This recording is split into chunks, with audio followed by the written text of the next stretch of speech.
Tulip Siddique বাংলাদেশের নাগরিক, TIN, NID ও passport সহ অসংখ্য প্রমাণ, তদন্তে দুদক।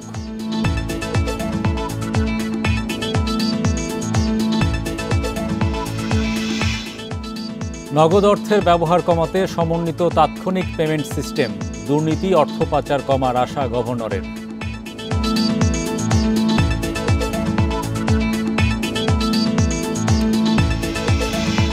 চট্টগ্রাম বন্দরে গড়ে মাশুল বাড়ল ৪১%, কন্টেইনার প্রতি বাড়তি খরচ ৪,৩৯৫ টাকা, চাপে পড়বে ভোক্তা।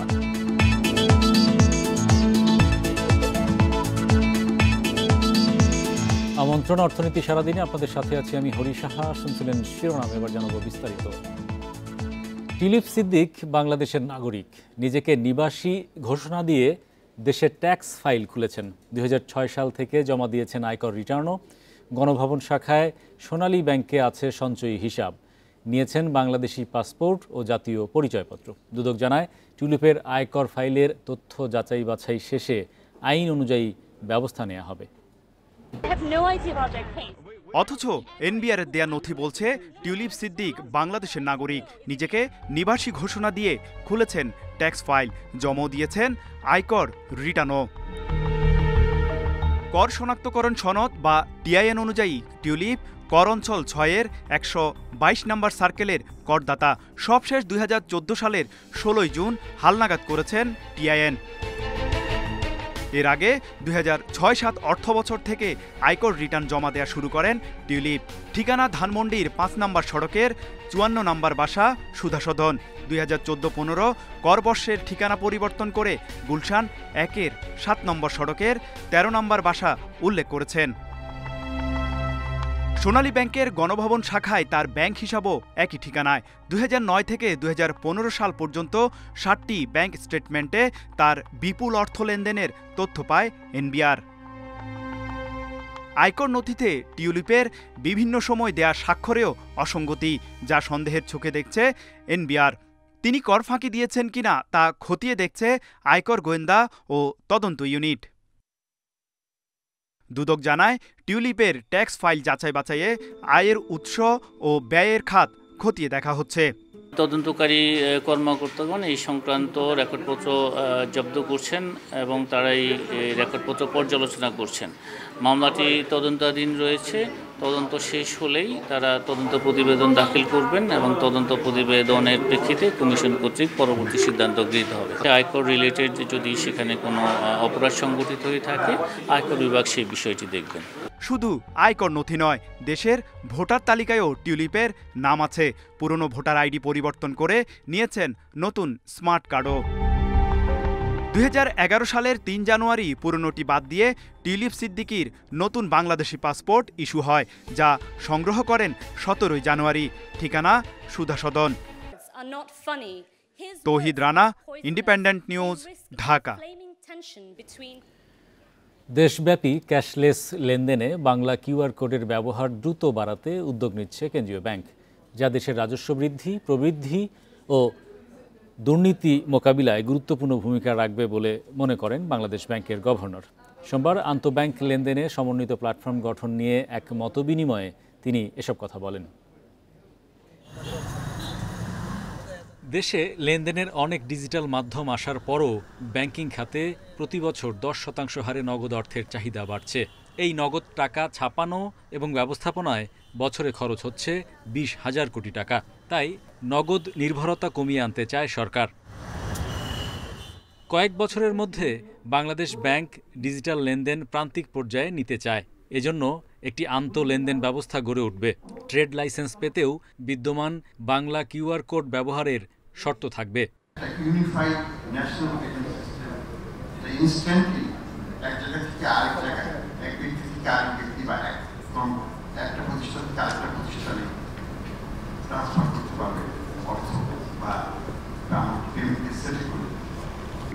বাংলাদেশ ক্যাশলেস অর্থনীতিকে নিয়ে যেতে হবে, তাহলে আমাদের অর্থনীতি প্রবৃদ্ধিও বাড়বে, আমাদের রাজস্ব বাড়বে এবং আমাদের জননিরাপত্তাও বাড়বে।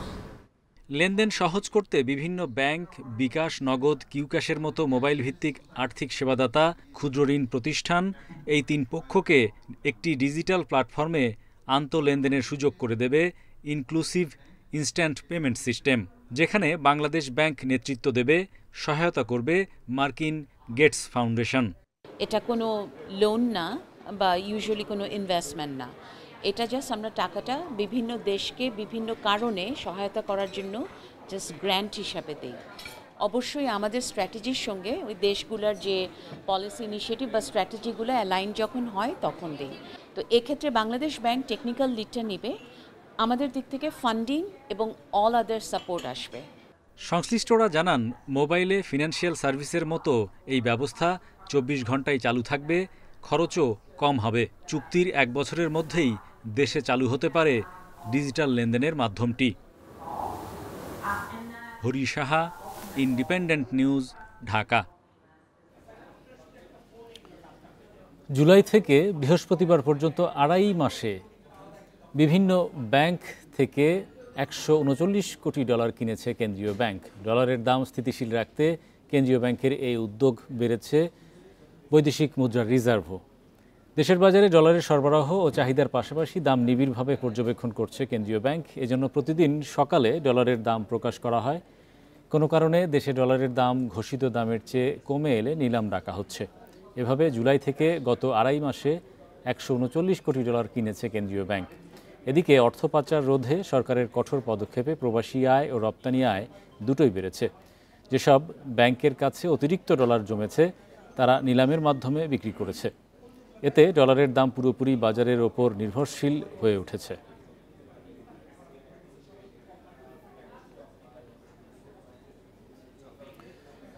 গড়ে 41% বাড়িয়ে চট্টগ্রাম বন্দরের নতুন মাশুল কার্যকর হয়েছে আজ থেকেই।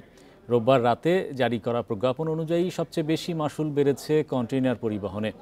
এখন থেকে 20 ফুট লম্বা কন্টেইনার প্রতি বাড়তি মাশুল দিতে হবে $4,395 টাকা।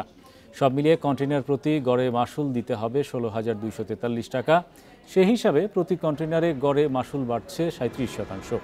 আমদানি কন্টেইনার হলে মাশুল বাড়বে $5,720 টাকা, আর রপ্তানি কন্টেইনারে মাশুল বাড়বে $3,045 টাকা। এছাড়া প্রতি একক কন্টেইনার ওঠানো বা নামানোর জন্য আগে মাশুল ছিল $43.4, এখন তা বাড়িয়ে $68 করা হয়েছে। এমনকি প্রস্তাবিত বর্ধিত মাশুল কার্যকর হলে সব ধরনের পণ্যে কেজি প্রতি মাশুল বাড়বে গড়ে 14 পয়সা। এদিকে বাড়তি মাশুলের কারণে তৈরি পোশাক খাত সবচেয়ে বেশি চাপে পড়বে বলে জানান ব্যবসায়ীরা।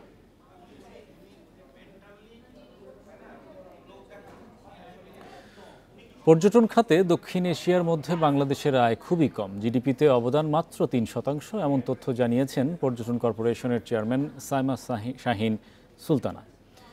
দুপুরে রাজধানীর একটি হোটেলে 12তম এশিয়ান ট্যুরিজম ফেয়ার উপলক্ষে আয়োজিত সংবাদ সম্মেলনে তিনি এসব কথা জানান। এ সময় তিনি বলেন, পর্যটন এখনও কাঙ্ক্ষিত লক্ষ্যে পৌঁছায়নি, তবে পর্যটন মহাপরিকল্পনা যাতে দ্রুত করা যায় সে ব্যাপারে কাজ করছে ট্যুরিজম বোর্ড। সংবাদ সম্মেলনে এশিয়ান ট্যুরিজম ফেয়ারের চেয়ারম্যান মহিউদ্দিন হেলাল জানান, পর্যটন শুধু অর্থনীতির চালিকা শক্তি নয়, এটি সংস্কৃতিরও অংশ। এ মেলায় মালদ্বীপ, ফিলিপাইন সহ দেশি বিদেশি 180টি বুথ থাকবে। মেলায় আকর্ষণীয় ডিসকাউন্ট অফার, রাফেল ড্র ছাড়াও নানা আয়োজন থাকবে। রাজধানীতে এ মেলা 18 থেকে 20 সেপ্টেম্বর পর্যন্ত চলবে। প্রতিদিন সকাল 10টা থেকে সন্ধ্যা 7টা পর্যন্ত দর্শনার্থীদের জন্য খোলা থাকবে বিনামূল্যে। মুক্তির জন্য পর্যটন কাজে লাগাতে পারি, একটা দেশের সামাজিক অবস্থাকে রক্ষা করার জন্য পর্যটনকে কাজে লাগাতে পারি, আমাদের সংস্কৃতি, ঐতিহ্য, পরিবেশকে রক্ষার ক্ষেত্রে কাজে লাগাতে পারি। 2024 ট্যুরিজম পলিসি শীঘ্রই এটা অনুমোদিত হবে। 2010-এর যেটা, সেটাকে আপডেট করা হচ্ছে। সেখানে বিভিন্ন ধরনের ট্যুরিজম অ্যাড করা হয়েছে, যেগুলি আগে ছিল না, সেখানে অ্যাড করা হয়েছে। তো সরকার সব ধরনের ফ্যাসিলিটিস দিয়ে যাচ্ছে। এবার পদ্মা সেতুতে চালু হয়েছে আধুনিক ননস্টপ ইলেকট্রনিক টোল কালেকশন বা ইটিসি সিস্টেম। এর মাধ্যমে নির্ধারিত লেনে গাড়ি থামানো ছাড়াই স্বয়ংক্রিয়ভাবে টোল পরিশোধ করে সেতু পার হওয়া যাবে। দুপুরে লাইভ পাইলটিং আকারে এ কার্যক্রম চালু করা হয়। সড়ক পরিবহন ও সেতু মন্ত্রণালয় এক বিজ্ঞপ্তিতে জানায়, ইটিসি পদ্ধতি চালু করতে ট্রাস্ট ব্যাংকের ট্যাপ অ্যাপের মাধ্যমে ডি টোল অপশনে গাড়ির রেজিস্ট্রেশন ও রিচার্জ করতে হবে। এরপর পদ্মা সেতুর RFID বুথে শুধু প্রথমবার RFID ট্যাগ চেক ও রেজিস্ট্রেশন করতে হবে। প্রক্রিয়া সম্পন্ন হলে নিবন্ধিত গাড়িটি 30 কিলোমিটার গতিতে ইটিসি লেন ব্যবহার করে সেতুতে প্রবেশ করতে পারবে। এ সময় স্বয়ংক্রিয়ভাবে ব্যবহারকারীর অ্যাকাউন্ট থেকে নির্ধারিত টোল কেটে নেওয়া হবে। ভবিষ্যতে অন্যান্য অ্যাপের মাধ্যমেও এই সেবা দিতে কাজ করছে তথ্য ও যোগাযোগ প্রযুক্তি বিভাগ।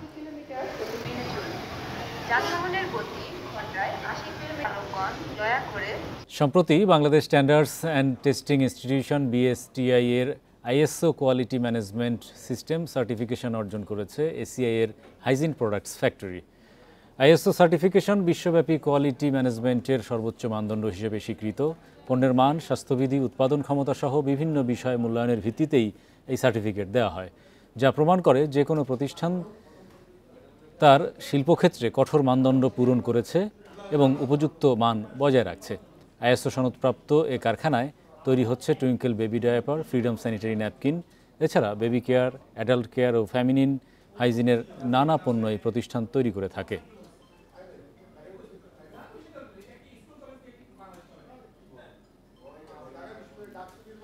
হবিগঞ্জের রশিদপুর গ্যাসক্ষেত্রের ৩ নম্বর কূপ থেকে জাতীয় সঞ্চালন লাইনে দৈনিক ৮০ লাখ ঘনফুট গ্যাস সরবরাহ শুরু হয়েছে। রোববার রাতে কূপটিতে আনুষ্ঠানিকভাবে গ্যাস উত্তোলন শুরু হয়, আর সকাল থেকে জাতীয় গ্রিডে গ্যাস সরবরাহ শুরু হয় বলে জানিয়েছে কর্তৃপক্ষ। সিলেট গ্যাস ফিল্ডস লিমিটেড ও বাপেক্স যৌথভাবে কূপটির সংস্কার কাজ শেষ করেছে। 10 বছরে এখান থেকে প্রায় 25.55 বিলিয়ন ঘনফুট গ্যাস উত্তোলন সম্ভব হবে বলে জানিয়েছে সংশ্লিষ্টরা।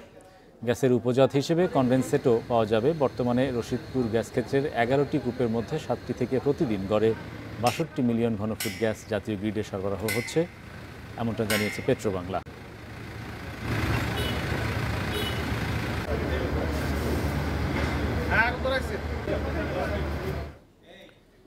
এশিয়ার শীর্ষ 10 দেশের অর্থনীতিতে গড়ে মূল্যস্ফীতি এখন মাত্র 1.3%। এশিয়ার বৃহত্তম অর্থনীতির দেশ চীন ও থাইল্যান্ডের ভোক্তা মূল্য কমেছে, অথচ বাংলাদেশের মূল্যস্ফীতি এখনও 8%-এর ওপরে।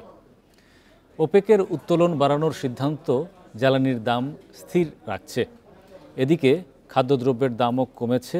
জাপান ও বাংলাদেশ বাদে 2024 সালেও এশিয়ার শীর্ষ 10 অর্থনীতিতে খাদ্যদ্রব্যের দাম গড়ে 5% বেড়েছে। জুলাই মাসে তা 1% নেমে এসেছে। তবে দেশে টানা 3 বছরের বেশি সময় ধরে উচ্চ মূল্যস্ফীতি বিরাজ করছে। আগস্টে মূল্যস্ফীতি কিছুটা কমলেও সার্বিক মূল্যস্ফীতি ছিল 8.29%। এমনকি 2022 সালের জুলাই মাসের পর মূল্যস্ফীতি 8%-এর নিচে নামেনি। বিশ্লেষকদের মতে মূল্যস্ফীতি যতটা না চাহিদাজনিত, তার চেয়ে বেশি সরবরাহের কারণে। ফলে সরবরাহ ব্যবস্থার তদারকি ও স্বচ্ছতা না থাকায় অন্য দেশের তুলনায় দেশে মূল্যস্ফীতি বাড়ছে।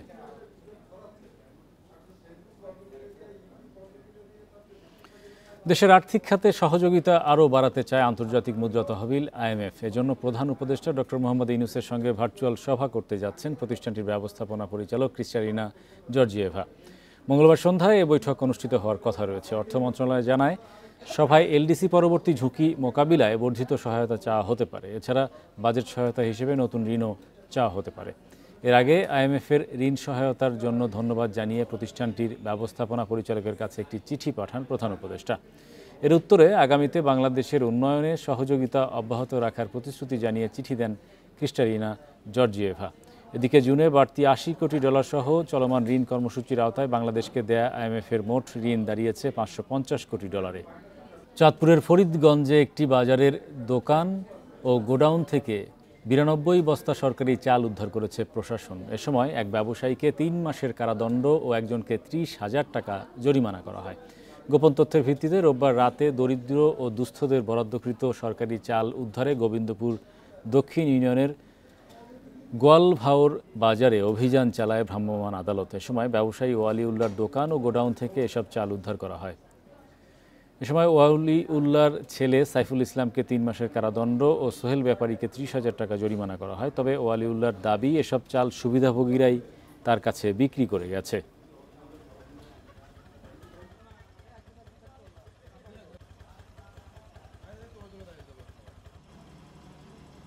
গোপন সংবাদের ভিত্তিতে জানতে পারলাম গোয়ালভাওর বাজারে কিছু সরকারি চাল আছে। সরকারি চাল সেখানে গেলাম, সেখানে গিয়ে দেখলাম আমাদের সরকারি বস্তা, মিনিস্ট্রি অফ ফুড লেখা, এই চাল আমরা সেখান থেকে জব্দ করে নিয়ে আসি। নারায়ণগঞ্জের শীতলক্ষ্যা নদীর ৩ নম্বর ঘাট এবং পাবনার টেবুনিয়ায় প্রতিদিন ভোরে জমে ওঠে মাছের বাজার। পাইকারি দামে মাছ কিনতে ভিড় করেন ক্রেতারা। দুটি বাজারে প্রতিদিন বেচাকেনা হয় কয়েক কোটি টাকার মাছ। নানা প্রজাতির এসব মাছ সরবরাহ করা হয় রাজধানী সহ দেশের বিভিন্ন জেলায়। ভোরের আলো ফুটে ওঠার সাথে সাথে বিক্রেতাদের হাঁক ডাকে মুখর হয়ে ওঠে নারায়ণগঞ্জের শীতলক্ষ্যা নদীর তীরের এই মাছের বাজার। শত বছরের পুরনো এই বাজারটিতে প্রতিদিন সকাল 10টা পর্যন্ত চলে বেচাকেনা।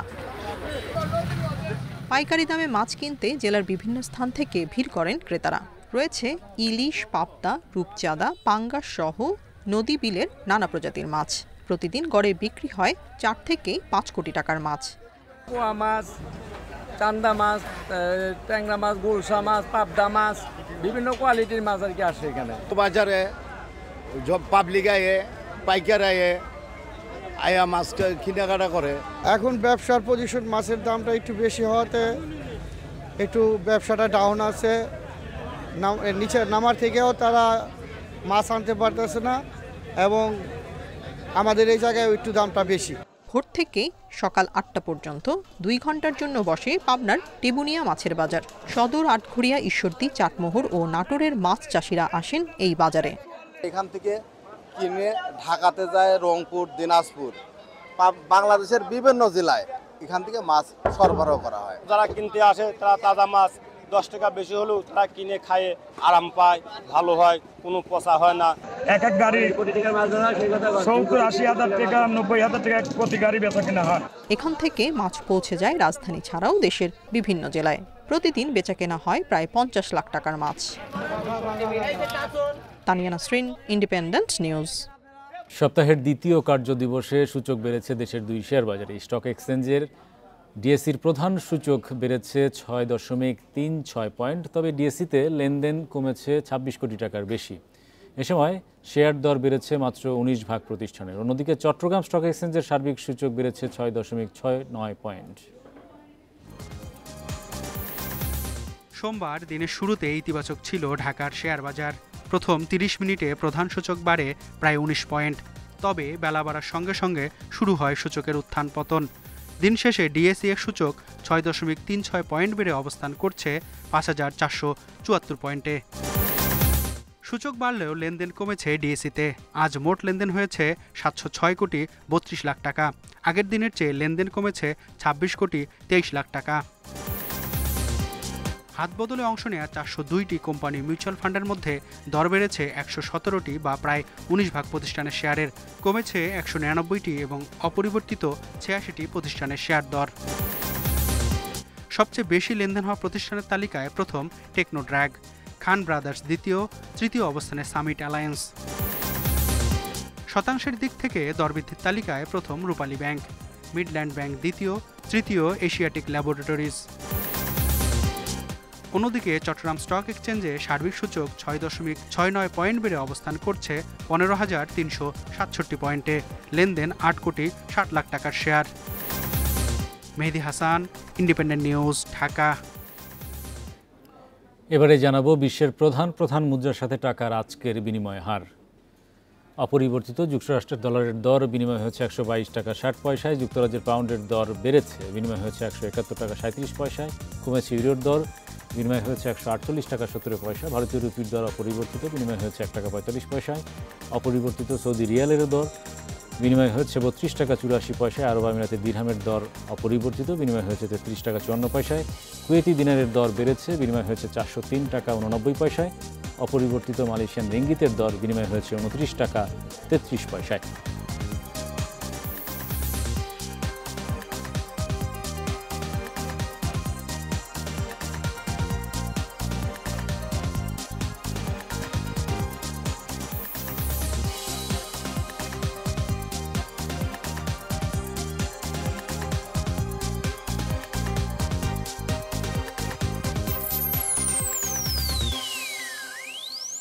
এই ছিল আজকের অর্থনীতি সারাদিনে। ইন্ডিপেন্ডেন্ট টেলিভিশনের সব খবর জানতে চোখ রাখুন ফেসবুক, ইউটিউব এবং এক্সে। আমন্ত্রণ আমাদের পরের আয়োজন।